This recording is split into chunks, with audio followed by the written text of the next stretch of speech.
राहुरी तालुक्यातील वळण येथे 4 एप्रिल रोजी दुपारच्या सुमारास किरकोळ वादातून एका तरुणावर चाकूचा वार करण्यात आला। या घटनेत तरुण ठार झाला असून वळण परिसरात तणावाचं वातावरण निर्माण झालं। घटनेनंतर पोलीस पथकाने संशयित आरोपीला तात्काळ ताब्यात घेतल्याची माहिती मिळाली आहे। कृष्णा उर्फ दादा शंकर कुलट, वय वर्ष 26 असं मयत झालेल्या तरुणाचं नाव आहे। कृष्णा उर्फ दादा कुलट व संशयित आरोपी उद्धव खुळे यांच्यात 4 एप्रिल रोजी दुपारी 4 वाजेच्या दरम्यान वळण येथील दत्त मंदिर जवळ किरकोळ वाद झाला। तेव्हा उद्धव खुळे यांनी कृष्णा उर्फ दादा कुलट याच्यावर धारधार चाकूने वार केले। यावेळी काही जणांनी कृष्णा उर्फ दादा कुलट याला तातडीने राहुरी येथील एका रुग्णालयात आणलं।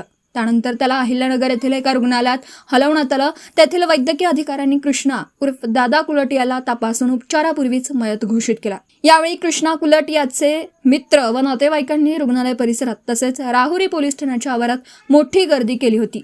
तर घटनेची माहिती मिळताच पोलीस निरीक्षक संजय ठेंगे यांनी पोलीस पथकासह घटनास्थळी धाव घेतली। दरम्यान पोलीस पथकाने या घटनेतील संशयित आरोपी उद्धव नंदलाल खुळे याला काही वेळातच ताब्यात घेतल्याची माहिती मिळाली। या घटनेनंतर वळण परिसरात तणावाचं वातावरण पसरलं होतं। रात्री उशिरापर्यंत पोलीस ठाण्यात गुन्हा दाखल करण्याचं काम सुरू होतं। दीपक साळवेसह योगेश पवार, न्यूज 14। दिवसभरातील घडामोडींचा आढावा घेण्यासाठी पाहत रहा N24 मराठी न्यूज चॅनल।